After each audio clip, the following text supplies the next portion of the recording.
রাজ্যে রাজনৈতিক পরিবর্তনের পর কলকাতা এবং হাওড়া সহ বিভিন্ন এলাকায় যখন একের পর এক অবৈধ নির্মাণ ভাঙা হচ্ছে, এবার সে একই ছবি দেখা গেল আসানসোলের বার্নপুরে।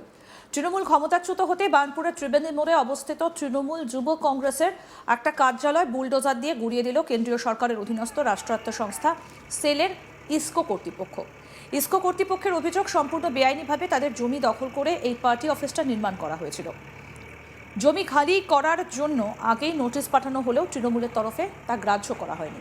অবশেষে মঙ্গলবার বিশাল পুলিশ বাহিনী এবং আধিকারিকদের উপস্থিতিতে বুলডোজার চালিয়ে সেই অবৈধ অফিসটা ভেঙে ফেলা হয়।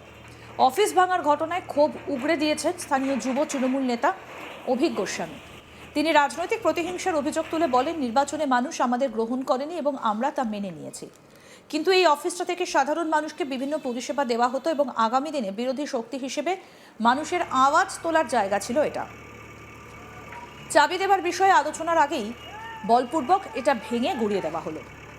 ইসকো কর্তৃপক্ষকে নিশানা করে তিনি আরও বলেন, বার্নপুরে সেলের অজস্র জমি কবজা করে অনেকে নিজেদের ব্যবসা ও পকেট ভরানোর কাজ করছে।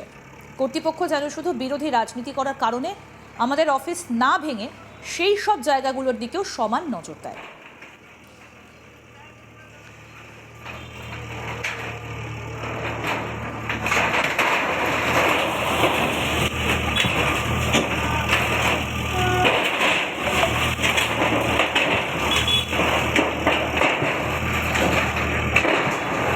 যুব তৃণমূল নেতা অভিক গোস্বামী কি বলছেন শুনবো। আপনারা জানেন যে আগামী বিগত 4 তারিখ যে আমাদের এখানে বিধানসভা যে নির্বাচনের যে রেজাল্ট হয়, সেই রেজাল্টে তৃণমূল কংগ্রেস আমরা মানুষের যে আস্থা ভাজন করতে পারেনি। মানুষ আমাদেরকে সরকার থেকে চ্যুত করেছে। আমাদের যে মামাটি মানুষের যে সরকার ছিল, সেই সরকারকে আমরা মানুষ পছন্দ করেনি এবং মানুষ তাদের ভোটের মাধ্যমে তাকে এখান থেকে পশ্চিমবঙ্গের যে মসনদ থেকে সরায়। তারপরে দেখতে পাই যে অফিসে এসে তালা, এই অফিস যেটা আমার তৃণমূল যুব কংগ্রেস অফিস ছিল, যেখান থেকে মানুষকে পরিষেবা দেওয়া হতো, তো সেখানে তালা মেরে দেওয়া হয়। তারপরে তালার জন্যে বিজেপির পক্ষ থেকে বলা হয় যে নিয়ে যান, তো সেদিনকে আমি কোনো কারণে বাইরে ছিলাম। তারপরে যোগাযোগের অনেক চেষ্টা করা হয়, কিন্তু চাবি দেওয়া হয়নি। এরপর আমাদের এখন সেল দেখলাম যে যেই আমাদের পশ্চিমবঙ্গ থেকে তৃণমূল কংগ্রেস সরকার চলে যাওয়ার পরে সেল অ্যাক্টিভলি যে মানুষের পরিষেবা দেওয়ার যে জায়গা, সেলের অনেক এমন জায়গা আছে বার্নপুরের মধ্যে, আমি চোখে আঙুল দেখিয়ে দেবে সেল কর্তৃপক্ষকে দেখিয়ে দিতে পারি, যেখান থেকে অনেক কিছু ব্যবসা হয়, নিজেদের ব্যবসা চালানো হয়, নিজেদের পকেট ভরানো হয়, যারা সাধারণ মানুষ ছাড়া নিজের পার্সোনাল বেনিফিটের জন্য সেই সব জায়গা না কিছু করে আমাদের এখানে যেহেতু মানুষের পরিষেবা দেওয়ার জায়গা, আমরা তৃণমূল কংগ্রেসের পতাকার তলে একটা বিরোধী শক্তি হিসাবে মানুষের জন্য আওয়াজ তুলব বা সরকারের বিরুদ্ধে বা সরকারের ভালোতে মন্দতে আমরা সেটা এখানে কথা বলার একটা যে জায়গা ছিল, সেটাকে ভেঙে গুড়িয়ে দেওয়া হলো বলপূর্বক। হ্যাঁ, আর বলার কিছু নেই, সময় পরিবর্তনশীল। আজ যারা সরকারে এসছে তাদেরকে তো আমরা সবাই প্রথমে শুভেচ্ছা জানিয়েছি এবং আমরা চাইবো যে আগামী দিনে এরকম যেমন আর না করা হয়, একটা সরকারের থেকে মানুষের যে পরিষেবা দেওয়ার একটা বিরোধীদের যে জায়গা, যেমন এটা নষ্ট না করা হয়, আমি এটাই বলবো। এবং সেল কর্তৃপক্ষকে বলবো, যেভাবে আমাদের এই অফিসকে একটা মানুষের পরিষেবা দেওয়ার জায়গাকে যেভাবে ভেঙে গুড়িয়ে দেওয়া হলো, যারা সরকারি সেলের জমি কবজা করে টাকা রোজগার করছে, সেসব জায়গাগুলোতে যেমন সেলের নজর থাকে। এমন না হয় যে যেহেতু বিরোধী আমরা রাজনীতি করি বলে এই জায়গাটা ভাঙা হলো, বাকি সব জায়গাকে কিছু করা হলো না। আগামী দিনে দেখা যাবে। অন্যদিকে ইসকো কর্তৃপক্ষের স্পষ্ট বার্তা, সরকারি জমি দখল করে কোনো রকম বেআইনি নির্মাণ বরদাস্ত করা হবে না এবং আগামী দিনেও এই উচ্ছেদ অভিযান জারি থাকবে। আমাদের প্রতিনিধি অনিল গিরি কি প্রতিবেদন তুলে ধরেছেন দেখব। কলকাতার হাওড়া পর এবার আসানসোলে বুলডোজার অভিযান, আর এই বুলডোজার অভিযান চলল এবার আসানসোলের বার্নপুরের ত্রিবেণী মোড়ে, যেখানে যুব তৃণমূল কংগ্রেসের অফিস উপরে চলল বুলডোজার। জানা গেছে যে দীর্ঘদিন থেকে যে সেল ইসকো কোম্পানির জমিতে এই পার্টি অফিস, যুব তৃণমূল কংগ্রেসের পার্টি অফিস নির্মাণ করা হয়েছিল। আর সত্তা পরিবর্তন পরেই দেখা যায় যে এই যে পার্টি অফিস ছিল যুব তৃণমূল কংগ্রেসের, সেই পার্টি অফিসকে আজকে বুলডোজার দিয়ে ভেঙে দেওয়া হয়। আর তারপরে শুরু হয়েছে রাজনীতি তরজা।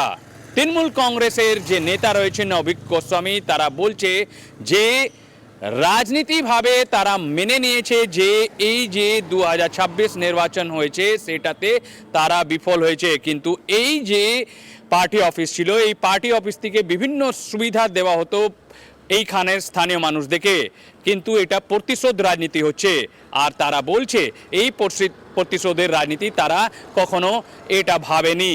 কিন্তু আমরা জানি যে এই যে তৃণমূলের যুব পার্টি অফিস ছিল সেটা সেল আইএসপি, যেটা পাবলিক সেক্টর ইউনিট রয়েছে তাদের জমি ওপরে এটা নির্মাণ করা হয়েছিল। সেল ইসকো কর্তৃপক্ষ থেকে জানা গিয়েছে যে এই যে নির্মাণ যেটা ছিল অবৈধ নির্মাণ ছিল, আর দীর্ঘবার এই যে পার্টি অফিস তাকে সরিয়ে নেওয়ার জন্য নোটিশ পাঠানো হয়েছিল, কিন্তু যুব তৃণমূল কংগ্রেস পক্ষ থেকে এটা নিয়ে কোনো রেসপন্ড করা হয়নি। আর তারপর এবার আজকে এইখানে যে পার্টি অফিস ছিল এই পার্টি অফিসকে বুলডোজার দিয়ে ভেঙে দেওয়া হয়েছে। আমরা দেখেছি যে সত্তা পরিবর্তন পরে যেরকম উত্তরপ্রদেশের মুখ্যমন্ত্রী যোগী আদিত্যনাথ যে বুলডোজার অভিযান চালাচ্ছিলেন সেই বুলডোজার এখন পৌঁছে গেছে পশ্চিমবঙ্গতে। এর আগে আমরা দেখেছি যে অবৈধ নির্মাণকে ভাঙার জন্য বুলডোজারকে নিয়ে আসা হয়েছিল কলকাতা আর হাওড়াতে। এবার আসানসোলের যে বার্নপুর ত্রিবেণী মোড়ে এই তৃণমূল পার্টি অফিসে যে দীর্ঘদিন থেকে এখানে ছিল এই পার্টি অফিসকে ভেঙে দেওয়া হয়েছে, আর এখন এটা নিয়ে শুরু হয়েছে রাজনীতি তরজা। এই যখন পার্টি অফিসকে ভাঙা হয়েছিল তখন প্রচুর পুলিশ মোতায়েন করা হয়েছিল, সাথে ছিল সেন্ট্রাল ফোর্স, যে কোনো রকম সমস্যা না হয় সেটাকে মাথা রেখে এখানে পুলিশ ডিপ্লয় করা হয়েছিল। কিন্তু সুস্থভাবে এইখানে যে পার্টি অফিসকে ভেঙে দেওয়া হয়েছে, কিন্তু তৃণমূল কংগ্রেস পক্ষ থেকে বলা হচ্ছে যে এটা প্রতিশোধের রাজনীতি, আর এই প্রতিশোধের রাজনীতি বেশি দিন চলতে পারে না, এরকমই তারা বলছে। কেন কি তারা বলছে যে সত্তা পরিবর্তন হয়েছে এটা ঠিকই রয়েছে, কিন্তু যেরকম তাদের পার্টি অফিসকে গুড়িয়ে দেওয়া হয়েছে এটাকে তারা মেনে নিচ্ছে না। কিন্তু সব মিলিয়ে বলা যেতে পারে যে যোগী আদিত্যনাথের যে বুলডোজার মডেল এবার পশ্চিমবঙ্গতে বাস্তবিক হচ্ছে। আর এখন পুরো আমরা দেখতে পাচ্ছি যে বিভিন্ন অবৈধ নির্মাণ থেকে শুরু করে যেখানে ইলিগাল কনস্ট্রাকশন রয়েছে সেইগুলোকে বুলডোজার থেকে এইখানেও যে পশ্চিমবঙ্গতেও গুড়িয়ে দেওয়া হচ্ছে।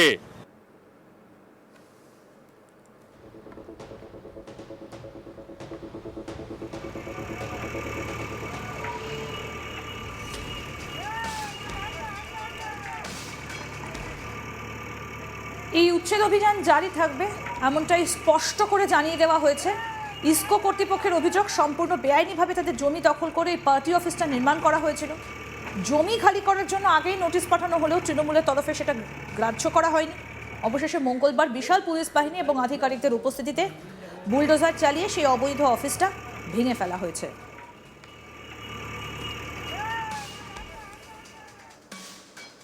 আরও আপডেট পেতে দেখতে থাকুন আজ তাক বাংলা, সাবস্ক্রাইব করুন।